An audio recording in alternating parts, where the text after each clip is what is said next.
medical intervention against their will, with the exception of those organizations which receive CMS funds. It ensures that employment, education, entertainment, and public participation remain accessible to all, regardless of their medical choices. In Ketchum, I couldn't go into most businesses during the COVID era. I couldn't attend venues if I didn't show my papers, and I didn't have them. This was very common. There were thousands of people in the area who were not allowed to go anywhere because they would not show proof of the COVID shot. But I ask you, what is the difference between a COVID shot and any other medical intervention? The right to bodily autonomy is enshrined in the very fabric of the American legal system. The United States Supreme Court has repeatedly upheld the American ideal that individuals have the right to make deeply held personal medical decisions without interference or coercion. The principle of bodily autonomy is so deeply embedded in American jurisprudence that even forced medical procedures in the name of law enforcement are prohibited. They've been struck down by the Supreme Court in Roshan versus California. In Griswold versus Connecticut, the Supreme Court ruled that we all have a zone of privacy around us into which the government cannot intrude. In Cruzon versus Director of Missouri Department of Health, the court held that a competent person has a constitutionally protected liberty interest in refusing unwanted medical treatment. This ruling reaffirmed the right to refuse medical intervention, even if it might save your life, because it's not a privilege, it's a fundamental right. In Washington versus Harper, the court ruled that even prisoners have a liberty interest in refusing unwanted medical interventions unless they pose a threat to themselves or others due to their mental state. Finally, in Washington versus Glucksberg, the court reaffirmed the fundamental nature of deeply personal medical decisions, recognizing that autonomy over one's body is an essential aspect of liberty interest, and that each and every one of us has a liberty interest in protecting our bodies. The right to make one's own medical decisions is not granted by the government. It is not a privilege subject to approval. It is a sacred, God-given, inalienable right woven into the very fabric of our constitutional republic. It's amazing to me that we have veered so far from that original intention that we even have to talk about this today. But this right has been consistently upheld by the Supreme Court. This should be a self-evident truth. This bill would merely codify our basic human right to decide what we put into and on our bodies from a medical standpoint. It's as fundamental to a free and just society as our cherished rights to freedom of expression, religion, and assembly. And I would argue it's the most basic human right, because absent the right to make these choices, what meaning do the other rights actually have? I care not about my speech if the direction of my body and my health do not belong to me and me alone. Furthermore, if the government may not force a person to undergo a medical procedure for the sake of another, how then can we justify forcing individuals to accept medical interventions to participate in society in any way, to earn a living, to attend any kind of an event? When we allow medical coercion, whether by the government, employers, or businesses, we set a dangerous precedent. And history has shown us that whenever bodily autonomy is sacrificed for the greater good, injustice follows.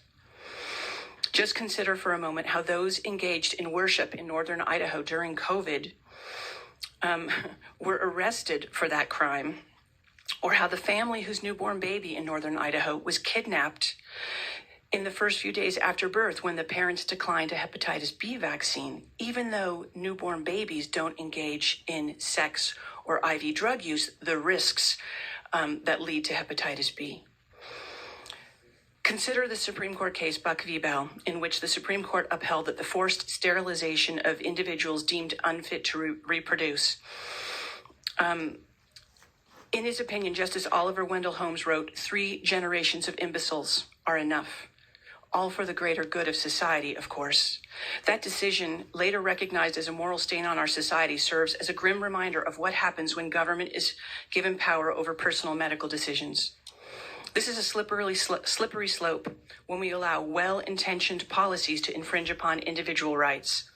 The Idaho Medical Freedom Act ensures that such infringements will not happen in our great state. It ensures that no one will be forced to choose between a medical intervention and their livelihood, education, or access to public life. It's based on the Stop Coronavirus Act, and I think that was a brilliant piece of legislation. We just built on that and extended it to all medical products. Under this act, no individual may be denied employment or forced to undergo a medical intervention as a condition of employment, except in very limited circumstances for organizations that take federal funds. They may not be excluded from schools or universities for their personal and medical decisions. They may not be refused entry into public buildings or services due to their medical choices or discriminated against based on their medical choices. Some may argue that public health justifies medical mandates. But our freedom is not conditional. Our Constitution does not grant rights that are subject to the whims of fear or political pressure. It guarantees them outright. And the COVID era serves as a stark reminder of what happens when we sacrifice our principles due to fear, pressure, or money. Public health should be restricted to public concerns where it was originally intended. The whole public health movement arose out of the Industrial Revolution when everyone moved into the cities and there was open sewage in the streets and garbage and animals and all these things.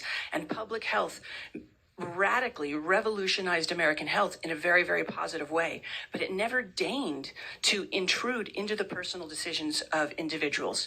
Public health should be about public, not private medical matters. Nowhere in state or federal law do we find the power or authority to dictate personal medical choices, but during recent years, the scope of public health has been increasingly and alarmingly construed to include private health.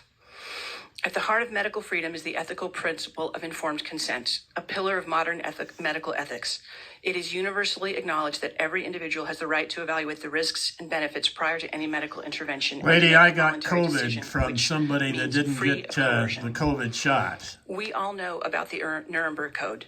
The Declaration of Helsinki followed in the 1960s. Viruses don't care about policy. Report, which I believe was in the 1970s or 80s, and then UNESCO's in the United States, it killed 1.3 million people. These are rights. We have 4% of the world's population, and we had 18% of the deaths. It should just be very straightforward.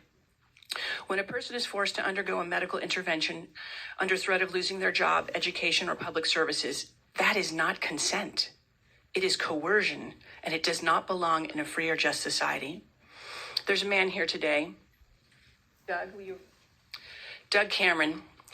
My family has been friends with Doug for many, many decades. Doug was pressured by his employer to get a COVID shot, manifestly against I had his polio as a desire. kid, lady. He is now in a wheelchair and will be for the rest of his life because of that. His employer was afraid and pushed him. Now it's going to be interesting how this committee responds to you, lady. That employer has now passed on. Doug is going to have to live in a wheelchair for the rest of his life because his employer pushed him to do something against his will and his conscience. Oh, come on. This should never happen again in this state. I urge you, Mr. Chairman, and the committee to vote yes on S1023. Medical freedom should not be a partisan issue. This is about the fundamental right of every individual to make medical decisions for themselves. Yeah, they're expert doctors, right? That's why a doctor goes to school for 10 years, and all you have to do is get it out of the internet, correct? The internet tells you everything that you want to know. We know that there are people who are planning already and trialing chipping our hands and ultimately chipping our brains. What if that becomes a condition of normal engagement in society? What if somebody told you you had to take an antibiotic or a drug like ivermectin or anything else? What do you want to? You want to stay alive? Would that be okay with you? The life expectancy before vaccines was 49 in this country, and now it's 77. Idahoans losing all of their freedoms. Are you getting close? I am. I have the United States is 5 or 6 years less than Japan. I think the last thing I really want to say is that we should support this legislation because Idaho rejects coercion, because Idaho wants to be the shining light on the hill. Yeah, we're going to put alligators in a moat around the state of Idaho. That we and we alone are sovereign over our bodies, and that our God-given rights belong to us and to no one else. I can't imagine anything being more obvious than the right to choose what medical interventions we submit to. It seems to me just obvious on its face. So I ask you all to let Idaho be that model. Let Idaho be the example, the shining light on the hill, and vote yes on S1023. Thank you, Mr. Chairman, committee. I stand for questions. Thank you. Questions, committee. Senator Anton. Thank you, Mr. Chairman. And witness, I am so sorry. I did not get your name. Manoukian. Say that again. Ms. Manoukian, I believe. That's correct, Manoukian. Mr. I Chairman. am so sorry. Ms. Manoukian, Mr. Chairman, first of all, I want to thank you for being here today. I appreciate your testimony, and I agree. I think what you've stated with regard to our rights and our ability to have that autonomy is correct, and I think it's in line with thinking of the Idaho legislature. And what you'll find is with this particular piece of statute, probably most of the members of this committee voted for it. So you have an audience here that agrees with that medical autonomy and that bodily autonomy.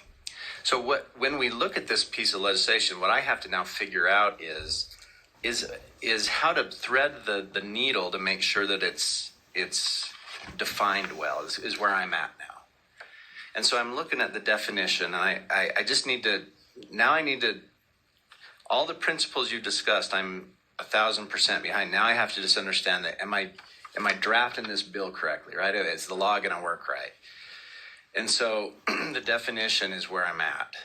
And so the definition means any pharmaceutical or biological agent or product designed to alter or restrict the biological functioning of the body. Can you help me? Do you know where that definition came from, or can you help me understand that? I do know where Ms. it came Manoukian, from. please go through the chair. Apologies. Mr. Chairman, Senator Anton, the definition was something that I wrote in consultation with many other individuals who have been involved with writing legislation and coming up with definitions. To me, the definition is very, very clear. So it would not have any bearing on any choice that didn't alter the functioning of the body. So a mask actually elevates the CO2 quite rapidly and alters our biological functions, a huge cascade. There's research showing that masks actually can cause stillbirths in animal studies and things like this. So a mask would have an impact. A Band-Aid, on the other hand, would not have an impact. A steroid cream or a hormone cream would have an impact. Any kind of pill or injection that is, FDA approved would have an impact because that would be a medical intervention that is licensed by the FDA. So any kind of drug, biological, which are vaccinations, those things could not be mandated by anyone. Mr. Chair. Follow-up, Senator Just a Anton. quick follow-up. So I'm just trying to thread the needle. What about like soap? If I had to make my employee wash their hands with an antibacterial soap, wouldn't that alter the body? Ms. Manoukian. Mr. Chairman, Senator Anton, I don't believe so. Those are not regulated in any way. Those are available over the counter. They sterilize just the skin on the hands and only for a few seconds. Once those are actually pretty much performative because within a few minutes of actually using one of those antiseptic or antibacterial creams or soaps, your body repopulates the area very quickly. So it doesn't actually alter the biological functioning in any long-term manner. Senator Ruckte. Thank you, Mr. Chairman. Mr. Chairman and Ms. Manoukian, the thrust of your bill is that no school or business would be allowed to require a vaccine or a medical intervention. I think that includes vaccines. Are there exceptions in the bill for disease outbreaks, an outbreak of tuberculosis, polio, mumps, measles? Ms. Manoukian. Mr. Chairman, Senator Ruchti, I hope I pronounced that correctly. Ruchti. No, there are no exceptions for those things because those are interventions that can actually injure or kill you. Not to mention the fact that those interventions are not permanent.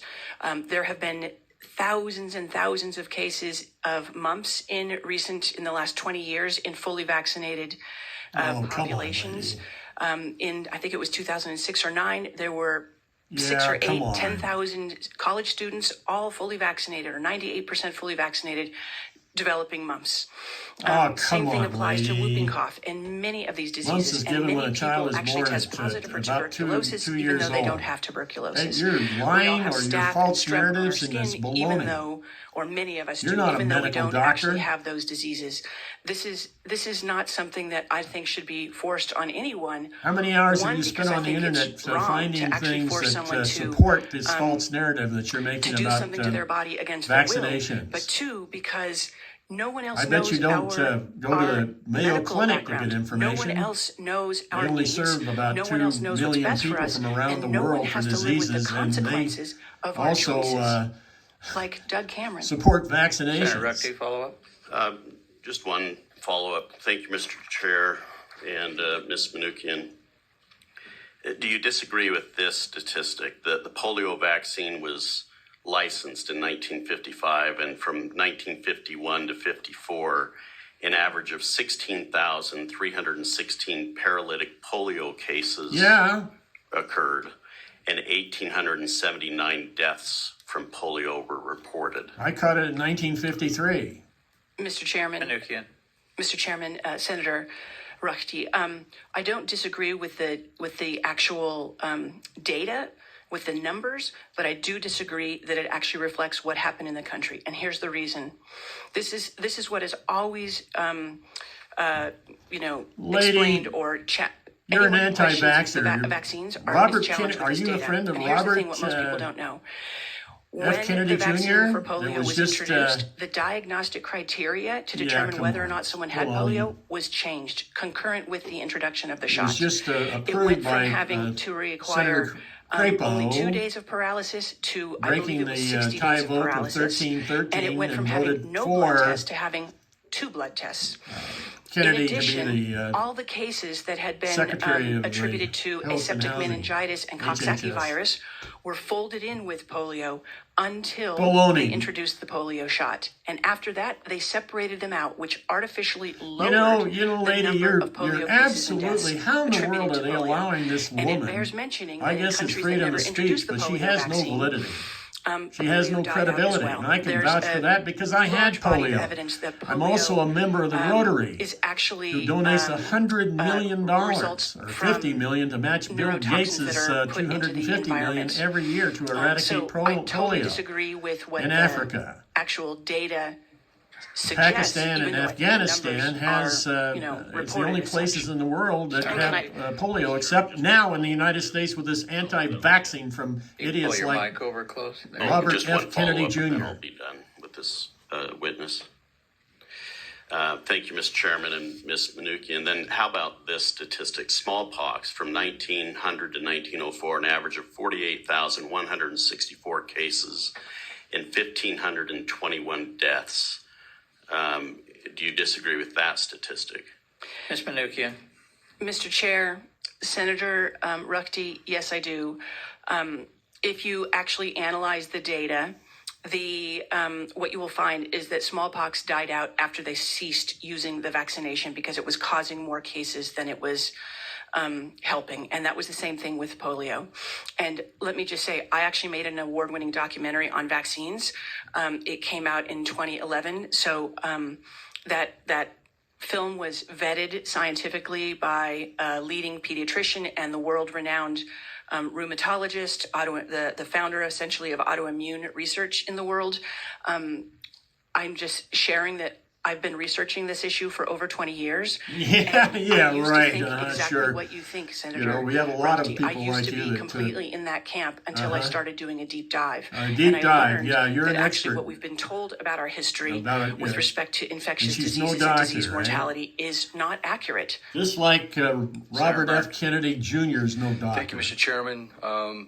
Ms. Manukian, thank you for your presentation. Well thought out, well prepared. Walk me through the part of the bill that encroaches on private business in the private sector. I'm a small business owner. I'm a pro-business conservative. Always have, always will be. And so that part of the bill I'm struggling with. Can you walk me through why you just didn't leave it with the government and the public sector and why you encroached into the private sector? Ms. Manukian. Chairman, Senator Burnt, the Coronavirus Stop Act tells businesses that they can't mandate the COVID shot. And this is merely an extension of that. And the reason that I believe, I imagine that you all voted for that bill, or those who did voted for it, is because you understand that we do have a fundamental basic human right to decide what interventions we submit to. And this is no different. This is essentially just taking that fantastic piece of legislation last year and extending it to all medical interventions. I don't think anybody should have to risk their life, make health choices, in order just to get a job, to earn a living, to go to a restaurant or an entertainment. I'm 100% with you about the rights of businesses to do what they want. But doesn't it stop at your personal right to live the life? Businesses can't tell you what to believe from a religious standpoint. They can't tell you that you can't speak. They can't infringe those rights. Why should they be able to infringe your physical body? If somebody does that out in the street, that would be rape or assault. And yet, when it's done under the pretext of why are they health giving this or lady public so health, much time it's somehow to explain acceptable. this baloney? And I think we need to shift how we think about Who this brought her? to a completely different way. I missed which is, the first part. Which is, I mean, I think We'll see 100 who years ago it would have been closes unthinkable to do these kinds of things. And yet we committee sort of hearing, like drifted into this this direction. presentation. So this And is that's not the about person- a restraint that's the representative. on businesses. It's about a protection of the most Must be basic, one of the senators. inviolable human right, which is the right to decide how one treats What their a body baloney. and deals Gee. with their health. Senator Taves. Thank you, Mr. Chair and Ms. Manukian. Is that right? I appreciate the bill and your testimony. I have a question. I'm just trying to think through the business impact as well.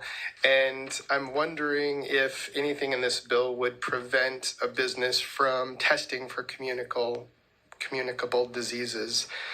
So maybe they could catch it on the front end.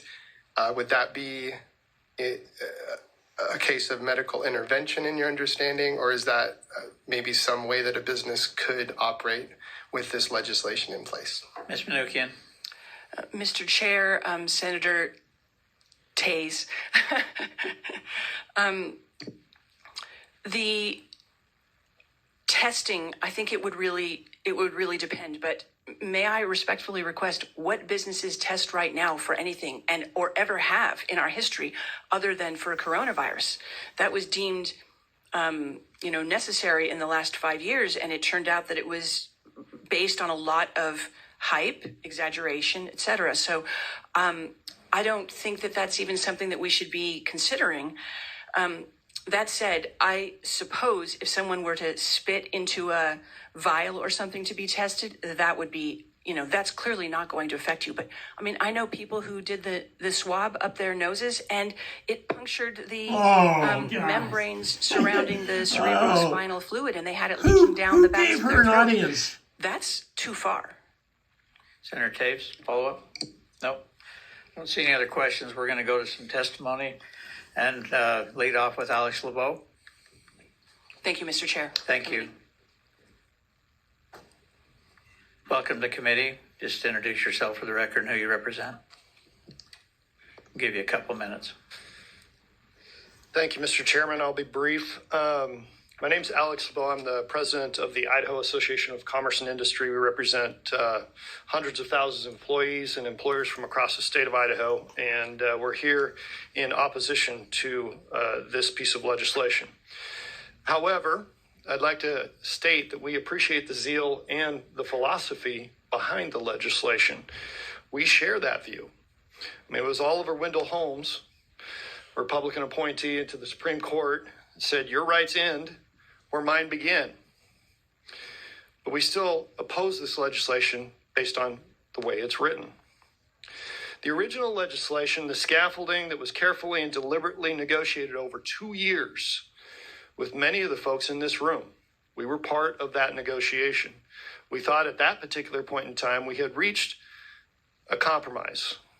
This is where it would end, and we would be begrudgingly there to let the bill go without opposition. And we did that. We lived up to our end of that commitment. We believe that an employee already has all the rights contained within this legislation. But philosophically in Idaho, if you do not want to submit to an employer's procedures designed to keep other employees and customers safe, you are free not to work there. If that is what you desire, you're free to start your own business. But this bill goes too far by mandating businesses submit to the whims of their employees. We do not understand the language, and we believe that while it was thought out, we believe that perhaps there is some haste in how it was written. The requirement of the medical mandate, and I believe that Senator Anthony asked this question, what about the requirements for hand sanitization or sanitization in general of an individual in order to handle food? What about the testing for hepatitis in restaurants to ensure that the customers are safe by the people preparing that food? What about the requirement to wear a respirator in a number of different businesses in order to keep the employee safe, let alone the product? And while we don't represent schools, as a volunteer coach, I'm really curious if this legislation prohibits me from delivering an EpiPen shot to a kid that's having anaphylactic shock. I'm required to do so under first aid and the first responder requirements under all of the things that allow me to be a coach there in the first place. And when the other mandate that we require of children is that they bring their inhalers with them if they're asthmatic. We require them to take it if they are having an asthmatic attack. If you could wrap up, Alex.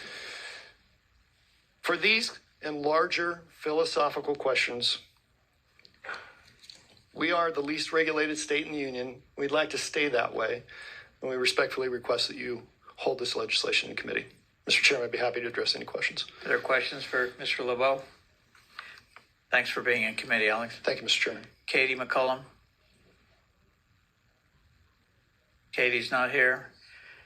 How about Fred Birnbaum? Okay. Bonnie Schuster? Third time's a charm. Welcome to committee. Just introduce yourself for the record. And yeah, there you go. Get it down there where we can hear you. Chairman Guthrie and committee members, my name is Bonnie Schuster. I live in Boise. I represent myself, and I oppose Senate Bill 1023 and urge you to do the same. I had similar concerns to some of the ones that were expressed with Senator Anton's questions about the definition, which seems to me to be too vague and potentially problematic. And I was thinking about things like food service workers having to wear gloves, hairnets, so many of these things could be interpreted as being against this particular bill. And I think those sorts of public health aspects of it could cause us serious problems.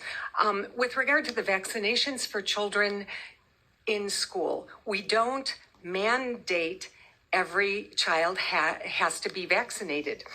There is vaccination documentation that is required when you enroll in school, and it is very easy to opt out of that for various reasons, including simply personal reasons. That seems to strike an appropriate balance between protecting our students, all of our students in the schools, and the rights of the people who do not choose to vaccinate their children. And just as a final observation, we're talking a lot about medical freedom here in this hearing, and it seems like it would be more consistent with Idaho's value of individual liberty if we would take a very expansive view of medical freedom and not pick and choose the issues where we find that it applies, because it seems like that's what we've been doing recently. Thank you, and I would ask that you oppose this bill. I don't see any questions. Thank you for being in committee. I did see Fred Birnbaum walk in. If you want to take the podium and introduce yourself for the record, who you represent, and while you're doing Boy, that, Mr. Guthrie, Katie you were McCall real will be quick next if not she's to in the allow other any room, and questions also to that Heather lady, weren't you? Gagliano would be after that. So welcome to committee. Yeah, Introduce been there yourself. 21 Good morning, years. Mr. Chairman. Fred Birnbaum with the Idaho Freedom Foundation. Oh yeah, the Idaho Thank Freedom you for giving me Foundation. this opportunity. Woo-hoo. We stand in support of this Uh-huh, bill. you will. And I think context is important. Sponsored There's by an old the saying Charles that, Koch. hindsight is Koch 20/20. Industries pays And your I think if we look salary, back bud. at what happened during the COVID era, none of us would believe that how that unfolded was appropriate for the people of Idaho well, yeah, or the do U.S. away with government. So I think That's what the this whole idea of legislation the, really is, it's about being the prospective. Charles Koch, Because we do Koch have the Industries. benefit of hindsight. And I think the core of the issue is not so much about a debate about the polio American vaccine or the legislative efficacy of other vaccines. It is about whether the marriage of expert opinion, Yeah, you're a medical doctor too, Bob, eh? science, can be married with the coercive power of the state to impair people's livelihoods. And nobody more than us respects, the rights of businesses. But I think the examples given are not the likely ones. The ones that we saw during COVID were the likely ones. And just recently, President Trump reinstated thousands of military personnel who were discharged for refusing the vaccine. Yeah. We And now want I guess them. they're being If you get so, yes, there is in the risk service, you get. that with I got 7 legislation that's shots brought because they didn't want a against disease medical that could be interventions, prevented with a that you could vaccine find and a some shot example. to But I spread through the believe barracks. the experience of Because what if you have happened somebody in a during barracks COVID living there, is like I did, with 36 100x months in Germany, greater than the risk the that somehow training that someone we won't had, get a and somebody vaccine gets or sick, it will wash spread their through the hands or whole something doggone like that. barracks. And for This those guy's an reasons, idiot. I think in the state of Idaho, it is important not And this to whole allow the narrative marriage of is an idiot. coercive power of the This state bill is an with idiot. expert bill. opinion. As Whoever they say, sponsored this thing. an expert is somebody who's 40 miles from home. Yeah, an We expert is, certainly have a lot of squirt under experts running pressure. around, and we saw very conflicting opinions from them Yeah. during the COVID era. Yeah, you're an Thank you, expert. Mr. Chairman. I'll stand for questions. Senator Byrne? Thank you, Mr. Chairman. Good to see you this morning. Fred, you gave an example of President Trump's reversal in the military, and I applaud President Trump for doing that. The distinction between what President Trump did with the military, which I wholeheartedly agree with, and the private sector are two different things. I know that. Yeah, I bet you've never been in the military, have you, regarding Bob? the private sector. 8 of my family members Walk me have. through that. Mr. Birnbaum? Mr. Chairman, Senator Byrne, if you recall, the I'm not previous talking about the administration, National Guard either. I'm talking President about going to Biden war in actually World did War I, mandate II, Korea, and that Vietnam. employers with more than 100 Overseas. people, I believe, require the shot, and then that was thrown out by the Supreme Court. What wasn't thrown out was the CMS requirement. So I think the danger absolutely exists for private employers, but again, the Supreme Court rejected that, and the service members weren't protected, and hence that's why they're now being reinstated.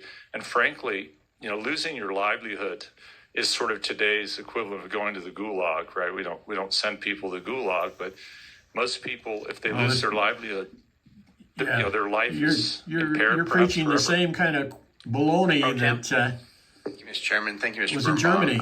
I appreciate what you're saying. in 1940. I'm thinking back on COVID, and I carried all the legislation during those COVID years and trying to get rid of some of those restrictions on people in Idaho. Yeah, you needed to retire, Mr. And so Anton. I'm just thinking, and I hear what you're saying about weighing the risks.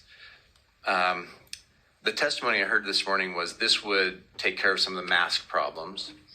I know that in the legislature this year, we're going to have a good mask bill. And that mask bill has been very carefully structured, as I understand it, to deal with the private sector and make sure that we don't mess that up, right? And so, I'm looking at this piece of legislation and I'm looking at the definition and I'm thinking of, and I don't know a lot about this, but I'm thinking like micron. and they're clean rooms, right?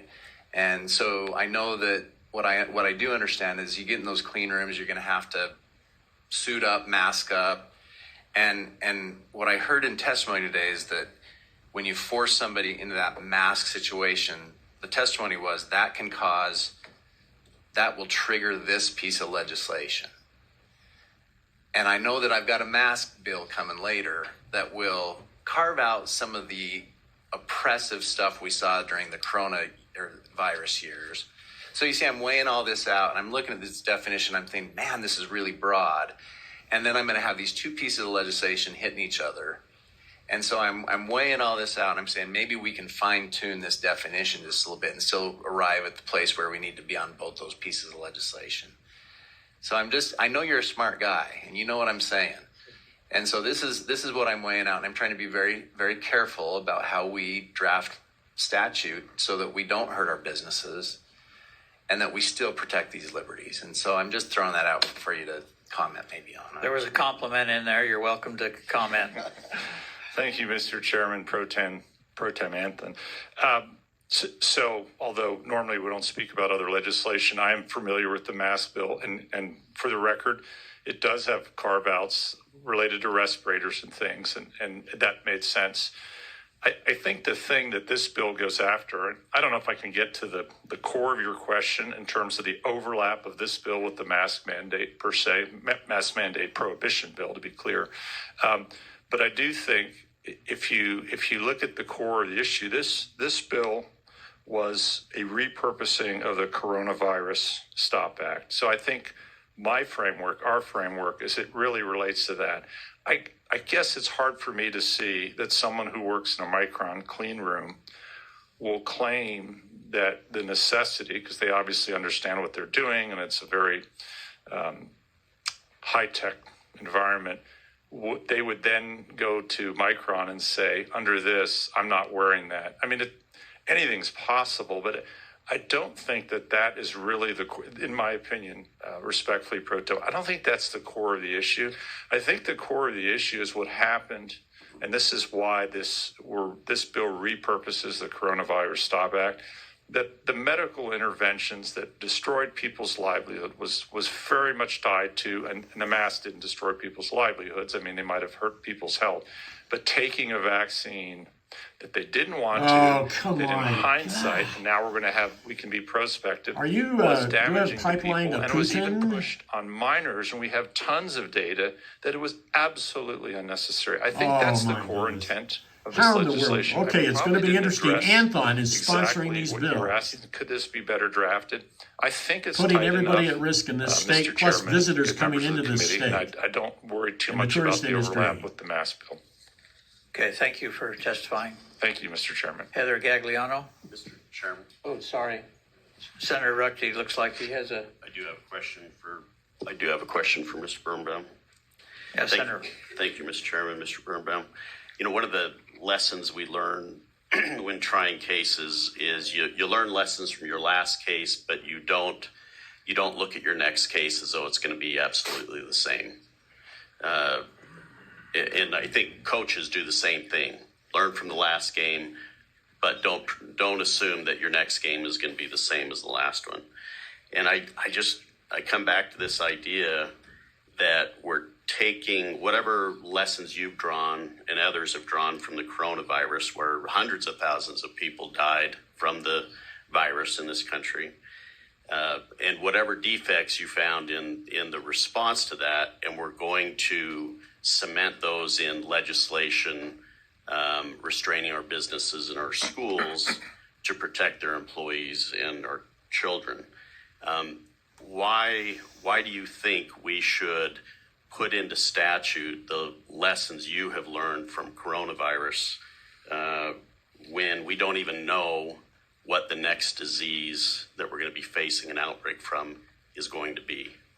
Mr. Birnbaum.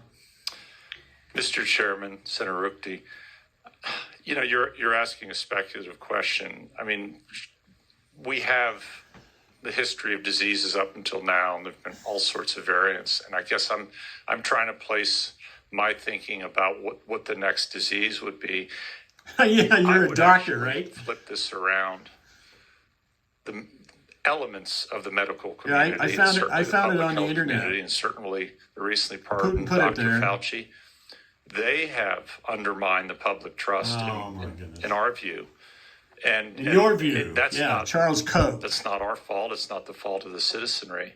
And so I think that's brought about this bill because people have this skepticism, and we saw voices that were suppressed, scientific voices, medical voices.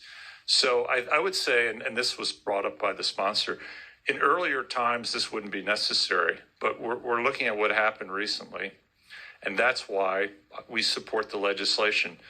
You know, I guess worst case, because you do this, if it didn't work out, you can modify legislation. But I don't see this. I don't see this as presenting the threat to businesses or Yeah, you wouldn't because Charles other Koch, what do you entities get? About that $150,000 a year from Koch Industries? No, but maybe just a comment that I recognize it's a speculative question, but I guess that's my whole point. Prior to COVID, we didn't know what COVID could do, and I suspect prior to tuberculosis and measles and whooping cough and Ebola, we didn't know about those diseases and what they would do. So that's the point. Heather Gagliano, are you in the committee? And then after that, we'll go to Katie McCollum. Welcome to committee. Just introduce yourself for the record and who you represent. Good morning, Senator Guthrie and committee members. Hold that mic down close. A little bit closer. Sorry. Thank you. So good morning. My name is Heather Gagliano. I'm here today as a longtime resident of Idaho, a nurse, and a mother of 2 school-age children.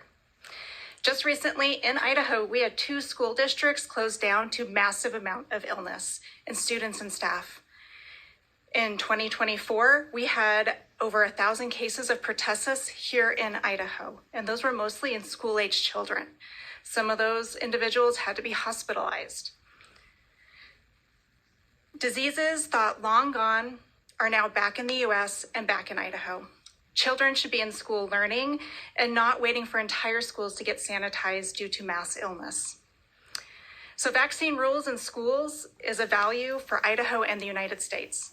Back in 1827, there were actually rules for vaccines in schools. This is a traditional value. That's before Idaho was even a state. Senate Bill 1023 goes against this traditional value of vaccine rules in schools. I do want to point out that Idaho does not have a mandate for vaccines for schools. Let me repeat that. No one is being forced to get a vaccine to go to a school. Parents have the right to choose whether or not they provide vaccine records. And those records are vital when those outbreaks, which are occurring, do occur, to be able to contact parents, talk to school districts, make those decisions on what they need to do about those outbreaks. So parents have that freedom of choice, whether or not their children can provide those whether they provide those vaccine records. I'm asking you as a parent, as a nurse, as an Idahoan, to maintain those traditional values of keeping children safe, of maintaining those values, and vote no on Senate Bill 1023. I don't see any questions, but thank you for being in committee this morning. Katie McCollum, did we find her? Doesn't appear. Stephanie Nemore. And let's go with Tasha Hussman. Are you're Stephanie? Okay. Welcome to committee. Just introduce yourself for the record. Thank you for being here. Thank you. Good morning. It's a pleasure to be here and have the opportunity to talk to you today. My name is Stephanie Nemore. I'm a longtime Idaho resident, almost 40 years now. Mother of 2 preschool-aged children, soon to be elementary-aged children. And I'm here representing myself, and I am an attorney. This legislation, as we've already sort of gone over, proposes changes to what is currently the Coronavirus Stop Act enacted by this body a few years ago. And this was for the purpose of ensuring that no individuals were treated differently or discriminated against as a result of their vaccination status. But these proposed changes in this Senate bill expand the reach of the existing Coronavirus Stop Act as you know, which regulates all business entities, and it proposes to add an additional regulatory requirement for what schools can require. As written right now, presently schools are not included anywhere in the Coronavirus Stop Act. And I don't know exactly why that is, but I believe it's because Idaho Code already has a full chapter on immunizations in schools. And these proposed changes would effectively nullify that entire chapter. That's at Title 39, Chapter 40 on immunizations. And in that code section, the vaccination, what is required is vaccine documentation to attend school, which is a reasonable and necessary measure. But the very next section provides parents with a simple and easy opt-out requirement. A parent just has to provide a written statement saying you object to the immunization documentation requirement, and that's it. I want to make sure my children are safe, but I also want all parents and guardians to be able to choose what is right for their child. And I think what exists right now already strikes a nice balance. So I ask for your no vote on Senate Bill 1023. Thank you. Thank you for being in committee. Appreciate it. Tasha, you're right on the ball. Thank you. And after Tasha will be Elizabeth Kreiner. Welcome to committee. Just introduce yourself for the record. Chairman Guthrie and committee members, thank you for the opportunity to provide testimony. My name is Tasha Hussman. I live in Boise. I was born and raised in north central Idaho and attended Idaho Public Schools. I'm the mother of 3 children, 1 in preschool, 1 in elementary, and 1 in junior high. I am also employed as a school nurse. I am fervently requesting you to vote no on Senate Bill 1023, and here's why. Nurses continue to be one of the most trusted professions in America, and as a school nurse, I'm a liaison for families and their healthcare providers, including fielding their questions about childhood illnesses and vaccinations. Each family in Idaho today has a choice on whether to vaccinate their child and to provide documentation to the schools. Under Idaho Code 394802, parents or guardians may request an exemption on medical, religious, or other grounds, and we are to ensure parents know they have this option upon registering a child in school or otherwise.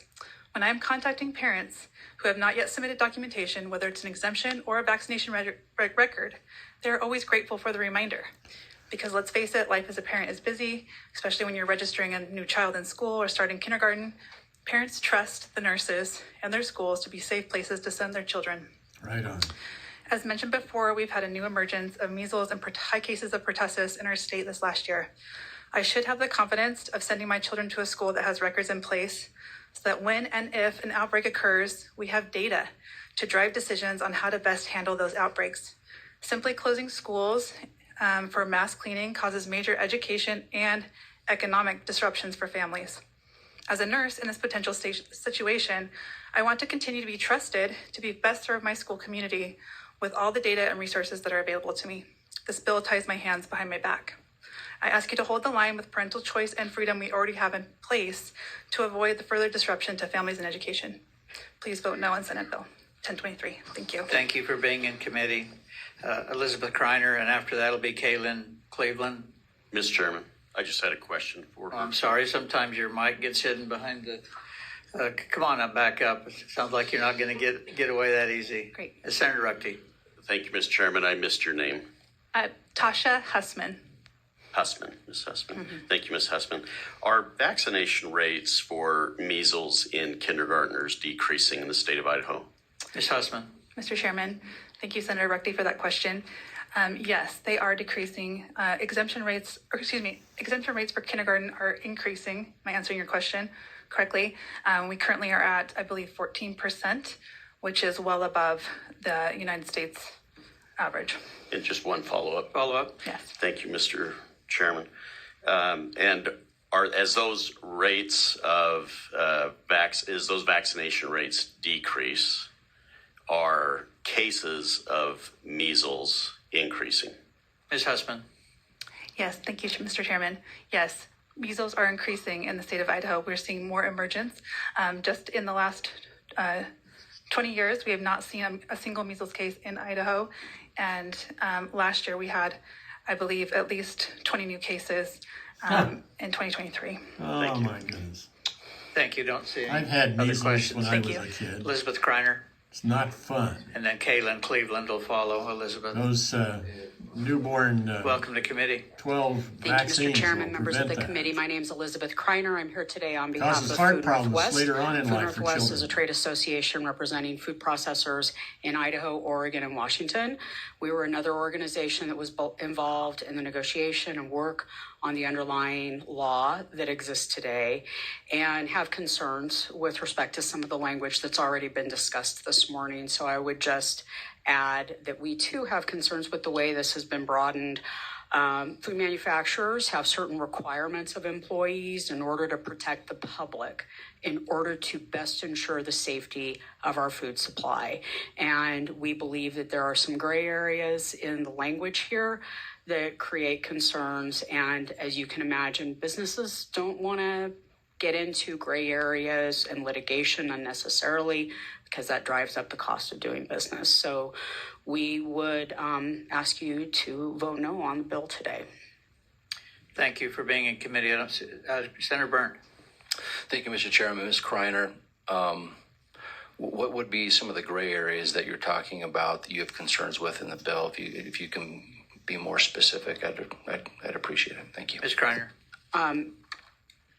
Mr. Chairman, Senator Byrne, it's the same concerns that were raised by Senator Anthony related to medical intervention, and that definition is pretty broad. We don't know, does that impact gloves, masks, certain hand washing protocols that may be required, and other things in a processing plant, again, to protect the public, to protect the work that's being done in the plant.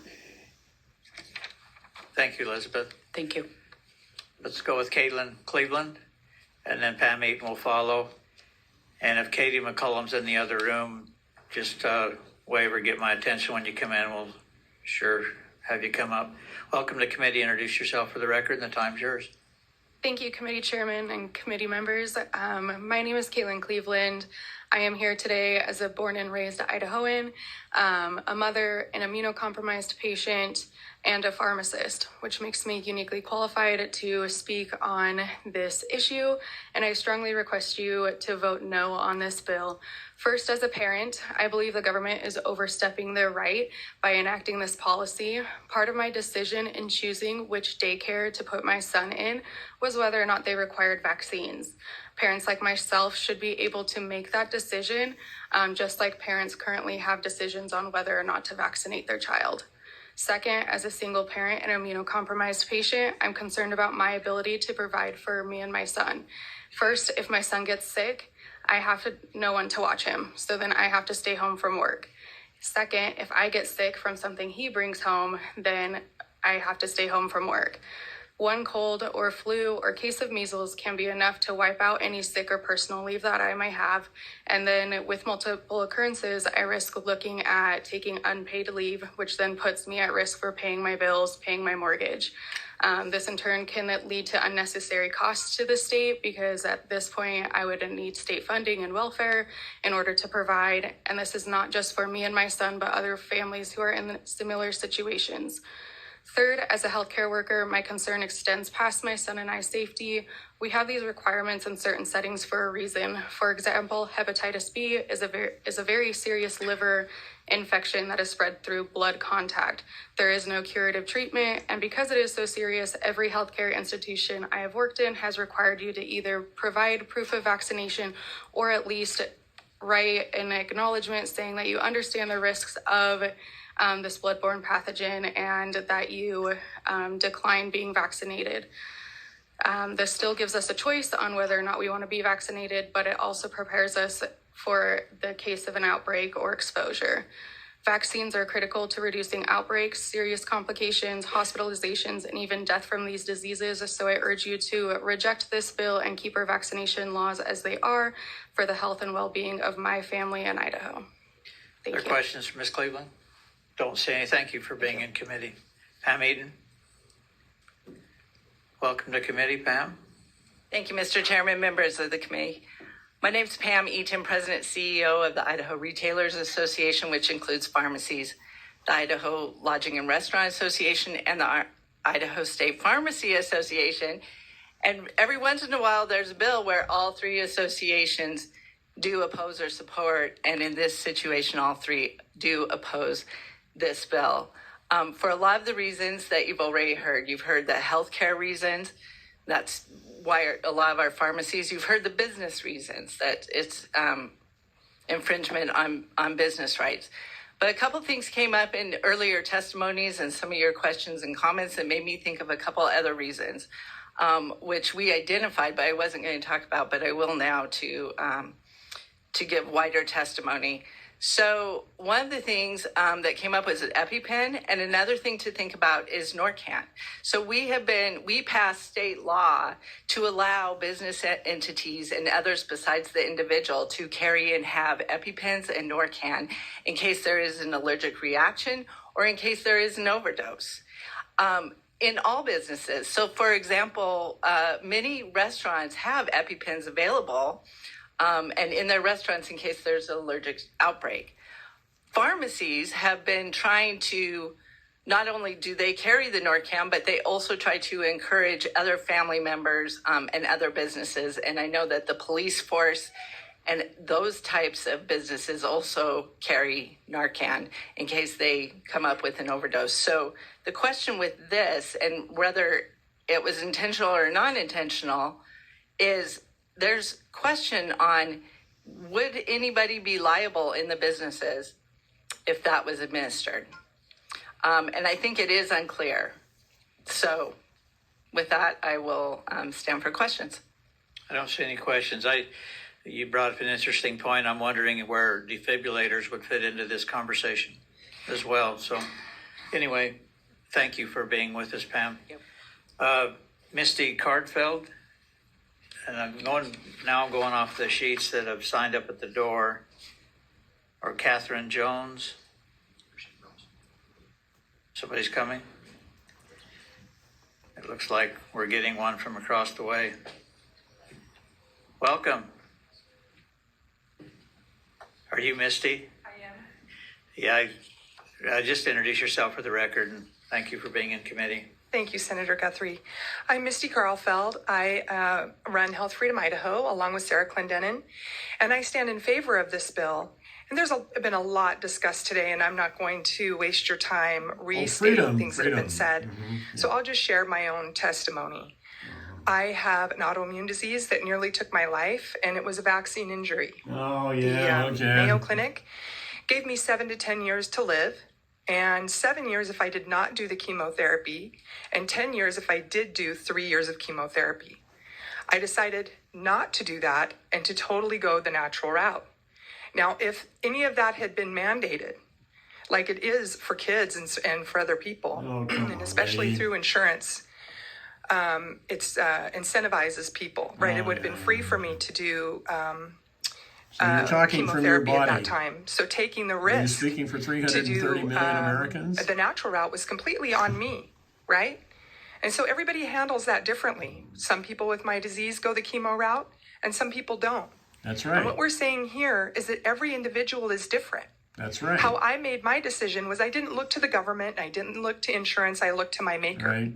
And I asked my maker biblical. what I should do. And I followed that. The body isn't... I also, with this autoimmune disease, do not ask that other people vaccinate themselves for me biblical. Or wear a mask for me. As far as That's treatment. the individualization that we're talking about here. Total medical freedom where each individual gets to decide what's best for themselves and look to our Lord and our Maker to help guidance, not the government. Thank you so much. I ask that you do pass this bill. There's a lot of people in the cemetery that do that. Thank you for being in committee. Ignore doctors. Appreciate it. April Cheney, are you with us? And also Catherine Jones. There's one of them. Welcome to committee. Just introduce yourself for the record. Hi, my name's Catherine Jones. I'm a pro in this because during COVID, we had a lot of mandates, and one of them was masks within our school. And I played a lot of sports throughout high school, but during that time, I played basketball, and we were required to wear a mask. And so me and my 9 teammates, we all were required to wear a mask while we were running, while we were fighting other people on the court, while we were basketball playing. And like I have asthma, so it was extremely difficult to breathe. And we've protested before to our school, and it never got like taken down. So we had to, for that entire time, wear a mask. And so I would like to be pro And in you this. have asthma, Urge you to and you're playing be pro so basketball, that these mandates don't come to like and high schools. you're having and so trouble that breathing asthmatics without a mask. like myself don't have to wear a mask and run. And I'm a post in basketball, so actually fight somebody for a ball with a mask on. Thank you. Sometimes Senator Burnt has a asthma, question. folks, Mr. Chairman, just for a that. comment, Ms. Jones, thank you for being here this morning. I appreciate your testimony. To courage. Don't see any other questions. April Cheney, are you with?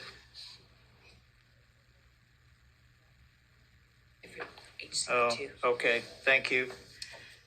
Let's go with Kate. I can't read the last name. Dickinson? Dirksen? Some of these, you must be a doctor, right? I'm not. I'm a biologist, though. Good morning, Senator Guthrie. Sorry for not interpreting your sign up here, but welcome to committee. Just introduce yourself for the record and the time's yours. Thank you. Good morning, and good morning to everyone on the committee. Pull that mic up close so we can hear you. Oh, I apologize. Is that better? Okay. Due to the good morning, committee members, and thank you for holding this hearing, I am definitely in favor of this bill. Senator Anthon asked a question about the definition of medical countermeasures.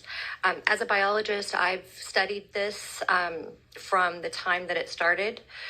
Back in the fall of 2019, when there were cases in China, I was very aware of this. I've been working with many people around the world on this topic of SARS-CoV-2.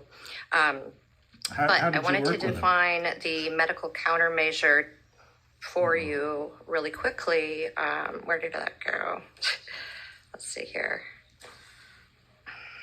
Yeah, who gave you the script? Well, anyway, I will put it on the record in another way. I don't want to take the time.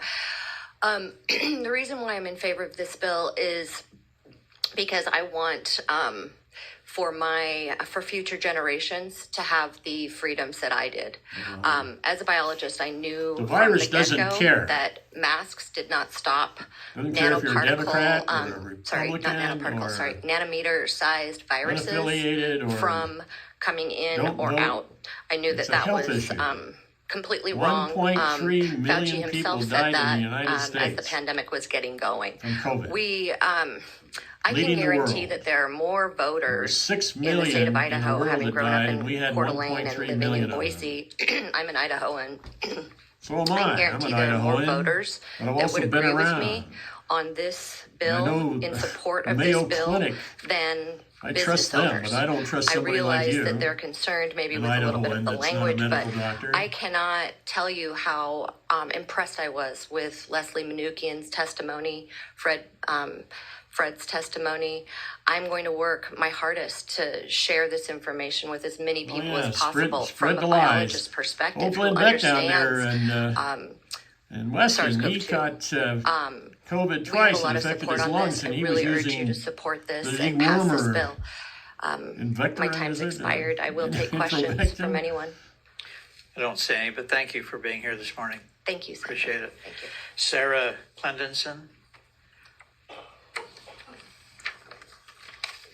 And after that, I don't have anyone else, but if there is someone, just get my attention that didn't get signed up. Okay. Welcome to committee. Thank you. Just introduce yourself for the record and who you represent. Good morning, Mr. Chairman. I'm Sarah Clendenin. I represent the thousands of members of Health Freedom Idaho around the state of Idaho. Health Freedom. I do have prepared remarks, but first I want to address a few things that have been said here. First of all, there's been discussion about different diseases. I just wanted to point out the fact that from what Ms. Manukian had presented, in a lot of cases, outbreaks of what we think of as vaccine preventable diseases, the outbreaks, quote unquote, are typically in fully or very highly a high percentage vaccinated populations. Oh, So when yeah. we think of outbreaks Anytime in you school hear settings and freedom, other places, the Idaho Freedom oftentimes Foundation, the the vaccination Idaho rates Freedom are 98% or Caucus. higher. So these vaccines are not preventing disease. Oh, yeah. To address the mask mandate prohibition bill, there's no guarantee that that will pass. And so my concern is that if we are not in support of one bill because we're hanging our hat on another bill, what happens if that one does not pass? The other thing, actually, I'm just going to go into my remarks. When the time and place in which God gave you life, your Esther 4:14 moment on this earth is here in this country, and just 2.5 centuries after Benjamin Franklin warned us that we have a republic only if we keep it. You realize you have a responsibility to this American experiment. Libertarian, is it? A responsibility to defend Charles the inherent Koch? rights of the individual. Or You John have Birch the privilege of Society, standing which is strong it? and defending our God-given rights and securing them for future American generations. The most sacred among these rights, that of bodily autonomy, self-determination, dominion over yes. yourself and your life. That's Without why that, you are not a free we man. lost 20% of You all are a the slave. OBGYN Every other right can only be doctors realized because and of the exercised abortion if your bill. bodily autonomy is recognized, draconian respected, and upheld abortion in bill. law and in practice. It comes only after sovereignty over your own life that you have the Sovereignty. right to defend yourself and your family. Yes. It comes only after bodily autonomy that you have Bodily the right and ability autonomy, to speak and express yes. yourself freely. It comes only after the right to decide what goes into your body. that Right you to can decide what goes demand into your and body expect as you due pass process. along the virus to somebody else, There are many like names somebody for it did now: at the medical Eastern Idaho privacy, State health Fair freedom, did to parental me. rights, but it remains the same meaning. The right given by God to be free of And tyranny and violations There of were your crappy body, your mind, and your huge family. pills that I had to This take bill for is the 5 culmination days. and hopefully codification in But Idaho thank law goodness of I that was God-given right vaccinated. of bodily autonomy. Others spent Idaho 5 has to a chance 6 to lead the way weeks back to true in liberty. the hospital. This is a government of the trying to people, by the recover and people, save and their for the people. lives. I represent people all over Idaho, and the COVID. people want our inherent right of medical Oh, you freedom don't clearly represent stated in anybody Idaho but, law. So I ask you please really to vote yes a on bunch of Senate Bill nuts. 1023. Thank you for your testimony. You're welcome. Thank you for being here this morning. Is there anyone else that tried to sign up? That a couple, thank you, and then did you sign up in the back or? You signed up what? Come on up. Yeah, I'm taking liberty at this because I'm a polio survivor and I know okay, that's why I vaccines didn't more than catch it. Just these people. introduce yourself for the record. That's for sure. Members of the You pay committee attention and when you Mr. Chair. get polio at age 9. I am Michael Oswald. I am a self-employed attorney in Boise. My family and I moved here from California 14 years ago to be Idahoans, and I think it would be perfectly appropriate to be counter to California. California errs on the side of coercion. I think it would be appropriate for Idaho to err, if at all, Did you on bring the your side guns? of liberty, and Oh, then liberty! come back and fine-tune it later if it Let's turns see, out it that's needs fine-tuning. readout. Thank you. Don't see any questions. Thank you for being in committee. You're welcome. And there was one other. Come on up and Readout, introduce yeah, yourself okay. for the record. Yeah. Let's see. What do you need so we can Northern get you on the? Idaho. And you're in Boise. Want to get you by a mic there so we can hear you. We'll just have you. Can you see me? Yeah, we want to hear you. That's the most important thing. So, welcome to committee and see if you can get close enough there to.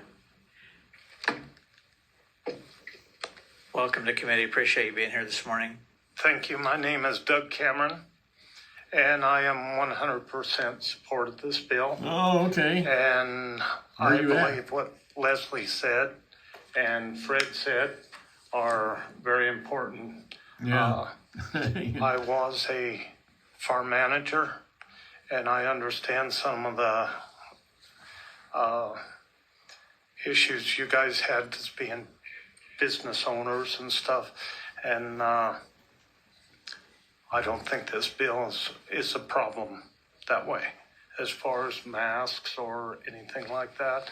I was a welder. Well, You're I not don't a doctor. have to wear a welding mask, but it's probably in my best interest, if you see what I'm saying. So as some of these things that you're talking about are, there's with a mask or shield of some sort, working for Micron or something like that. Anyhow, I support them wholeheartedly. And I hope you guys support this bill. Pass this Thank bill. you for being in committee. Are there questions for Mr. Cameron? Really appreciate you being in committee this morning. Thank you. Anyone else? Don't want to. Okay, with that, Senator Foreman or Ms. Manukian, if you'd like to close. Foreman, eh?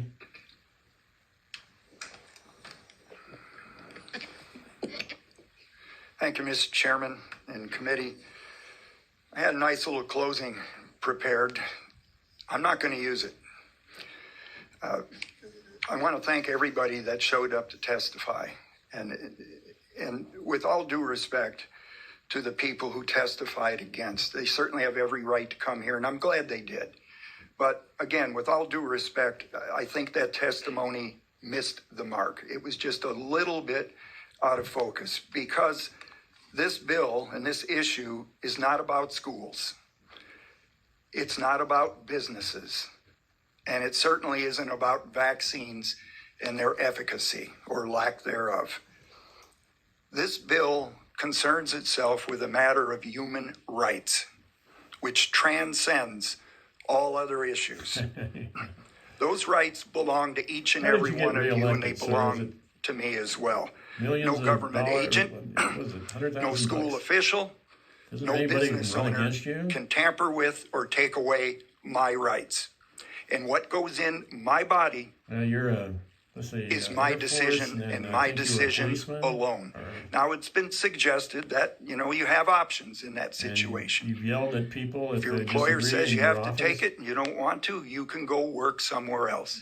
That is unacceptable to me as a free citizen. I don't want a guy that's got COVID.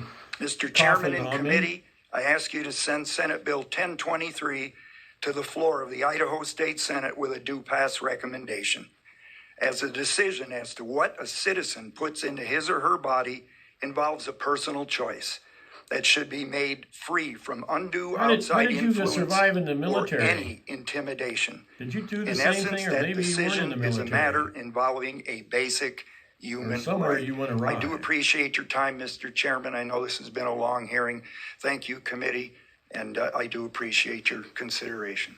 Thank you, Senator. Senator Taves. Thank you, Mr. Chairman. Senator Foreman. Looks like we have a question. Would you be willing? Absolutely. Okay. Thank you. Thank you, Mr. Chairman. Senator Foreman, first of all, I'm in support of the intent of this legislation 100%. It wouldn't fix the issue that I had with employment, where I lost my job or had to resign because it excludes international situations. But I really resonate with what you're trying to do. I have a question of why throughout the bill it references, unless required by federal law, no state, county, or local government, etc. It leaves that option for the state and local government. It doesn't leave that option for business, and this is my concern. In the case of OSHA, you have OSHA requirements, and the OSHA requirements do require that employees wear masks in certain situations. And so it kind of puts the employer at odds with the legislation, with the federal government, unless there is an option, an exclusion for federally mandated type things like that. So my question for you is whether you would be willing to send it to the amending order for that type of a fix. Senator Foreman. Chairman Guthrie, Senator Tays, I am fully in agreement, if necessary, to send this proposed legislation to the 14th. I'm not insensitive to the concerns and questions that have been brought up, and I think the 14th order might be an appropriate place to hash out some of those things and work through them. So I would not be in opposition to that. Big deal. Senator Anthony. Just for a comment and then maybe a motion, Mr. Chairman. Yeah. I can't help it. Senator Foreman. What? I'm sorry, I got distracted here with a note that was not relevant, but and I don't have anything further. I don't want to make Senator Foreman stand there if he doesn't want to, but just for a comment and then for a motion, if that's okay. Oh, okay. Yeah. Thank you. Senator Anthony. Yeah, I want to also go on record as fully supporting Senator Foreman and his work here. And anybody who knows me in this legislature knows I've been kind of fighting for freedom from forced vaccinations, freedom for medical autonomy, and all that kind of stuff for years, and also the fight that we had during the coronavirus. I bet you don't have episode. any of your family members that ever served military overseas and wars. And also just to kind of reinforce this idea that when we draft some of these pieces of legislation, we got to be careful. We got to be careful that when we draft the language, it's good language. Yeah, but it's stupid. And sometimes I think that comes ideology. off as you're going against medicine. Frustrating for the folks in the audience who just want to see something really you're good putting happen. people at risk. And with this kind of and nonsense. I hope that you'll understand that when we ask some of these questions, what we're trying to do is just make sure that we thread the needle the right way, so that the language is good, and it's also good for those businesses who have to deal with this when we get done. So I just want to go on the record as making sure that that Senator Foreman knows how much we appreciate the work he's done here, because it is a very important issue. These are God-given rights. God-given. These are God-given rights to our personal freedoms. I heard testimony today that we need to codify these things. I'm okay with that, but the truth of the matter is we don't have to codify a God-given right. That's baloney. These are not rights that are created by code. Vaccination, and you got a vaccination when you were born, sir. Now we can do that. You look so like that you're people over are clear age about 49. them. But the fact of the matter is, they were given by God. Before we don't have vaccinations, to codify any of these. Before we'll do it so that we can put them on the life books. expectancy Okay? was 49. And we make sure that everybody understands. Late 70s. But the fact of the matter is, you look like you're as 60. our founders told us, we were born with them. Okay, so I've given my speech. Yeah. But I do appreciate the sponsor's willingness to let us send this to 14th. We'll look at it, and we will look at it with our business community, and we'll see if we can look at the definition. Maybe we can clear it up a little bit so we can tighten it and make sure everybody feels good about it. You're ignoring them. But like everything else, you've already made up your mind. The language that Senator Taves has brought up, we can look at that, and we'll make this the best bill that we can make it. And with that, Mr. Chairman, I move that we send anti-vaxxer, you and Robert Senate Bill Kennedy 1023 Jr., to the 14th order for possible amendment. Motion by Senator Anthony, second by Senator Taves, that Senate Bill 1023 be sent to the 14th order for possible amendments. Discussion on the motion, Senator Ruckte. Thank you, Mr. Chairman. I'll be voting against the bill. Sometimes I think bills just have a flawed basis and should be rejected by the committee for that reason, not put on the 14th order where anything can happen, and it's just not a place to create legislation. This legislation just seems like it's putting us in a race to bring back the diseases our grandparents worked so hard to eliminate. There's been demonization of vaccines since COVID, and I know some of that existed before, but it seems like it's more frequent, more fervent now. Vaccines, the reality is, gave us freedom from disease, and now we seem to be debating whether that freedom is worth it. And I just don't see the world that way. I think part of what's going on is we have enough distance from the 20s and from the early 1900s and from the times where these diseases were had a real impact on everyday families in people's neighborhoods, and we've gotten far enough away from that maybe we just don't appreciate what it was like. But people had kids that contracted polio and then were paralyzed the rest of their lives. They contracted other diseases or had outbreaks in their community schools that caused a lot of fear in homes, and vaccines give people confidence that they can send their kids to schools. Like so many issues we debate in this body, this is just about competing freedoms. One person's freedom to not have to use a vaccine or wear a mask. It competes against a business owner's freedom to run their business and to protect their employees.